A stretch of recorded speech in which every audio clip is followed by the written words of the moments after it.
Hello and welcome to this edition of Tips and Tricks. Now I just did that tips and tricks on my opinion of rod length and what rod length you should use for what type of baits and what type of situations. So I figured, while I'm on the sort of rod tips, I might as well, keep it going with this little tip I'm going to be doing here about, what these numbers right here, I know I'm going to probably have a close-up anyway, but what these numbers right here on the rod actually mean. Because I don't think a lot of people actually look at these on it. I mean, they might look at medium heavy and fast action tip or slow action tip or medium tip. But I don't think a lot of fishermen actually look at the lure weight suggested and the line weight suggested. I mean, it's on every single rod you buy, and it's actually there for a purpose. And I don't think a lot of people know actually what's the best sort of, the best sort of range to have on your lure weight and your line weight. I mean, like this one right here, it says lure weight 3/8 to 1 ounce, line weight 10 to 20 pound. That's a medium heavy rod. This is also medium heavy. And this one actually has line weight. This one actually doesn't tell you the size of lure to use with it, but it does have 10 to 20 pound line, which means it's probably about the same as this one. 3/8 to 1 ounce is what they suggest you use with it.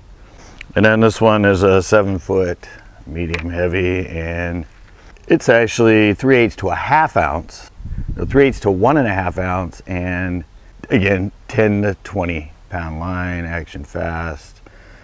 But like I said, I don't think most people actually look at those numbers that tell you the line size and the suggested weight.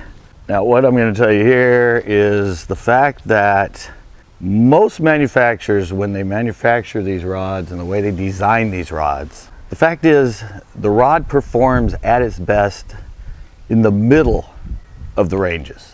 The middle, not so when you start getting to the lower end of what it tells you and the higher end of what it tells you, its performance for that line weight and that weight of a lure is not at the optimum for the pole. So with this one, 3/8 to 1 ounce. So somewhere, around 1/2 ounce, 5/8, 3/4. Those are weights that are in the middle of that range. And you have the 10 to 20 pound line. So, 14 pound is pretty much right in the middle, or 15 pound line is right in the middle. And that's what most of the manufacturers design these rods for, is to be the most effective at the middle of the ranges that they give you on the pole here. And like I said, I just don't think, I've never seen a video, never seen anybody talking about this. They're usually talking about that's a medium heavy and it has a fast tip or a medium fast tip or a slow tip. And they talk about maybe, the graphite made of it or something like that. But I've never really seen anybody cover what these weights for the rod and the line sizes are. Now I learned this from Gary Dobbins. Gary Dobbins Rods, incredible rods, really good rod maker, knows his stuff.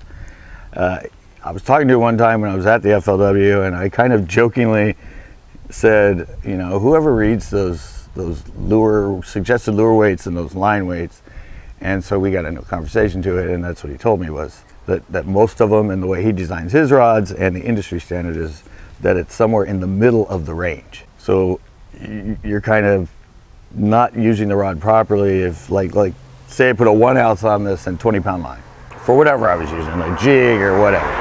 Obviously the performance of this rod to work that bait and cast that bait and everything else is not at its peak performance for a rod, because I'm at the end of the limit, the higher end of the limit. And it'd be the same thing if I was doing 3/8 and 10 pound.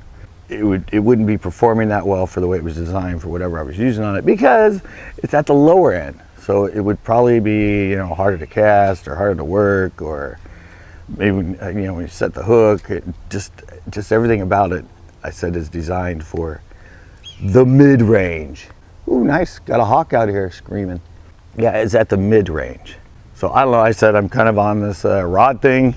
I just told you my thoughts of length of rod you should be using in that. So I figured I'd follow it up with these numbers that I never hear people talk about, and I don't think anybody ever looks at. They're just like, oh, cool, medium heavy. Oh, it's got a fast action tip, or oh, it's got a slow action tip. Oh yeah, it's a 6.6, it's a 7 foot. Yeah, perfect. This is what I need. But they don't look at that, and they might be wanting it for something that's too light for the rod or too heavy for the rod by what it's designed to be used for. So yeah, there we go, guys. My little two-part series about fishing rods and rods you should use for your fishing situations. But yeah, I thought that one was interesting because like I said, I've just never, and I just happened to get into the conversation with Gary about that because I was just kind of joking about why do they put these numbers on here and that, and so he explained it to me. So there you go. All right, that's going to do it for this tips and tricks, and I sure hope it helped you, and until next time.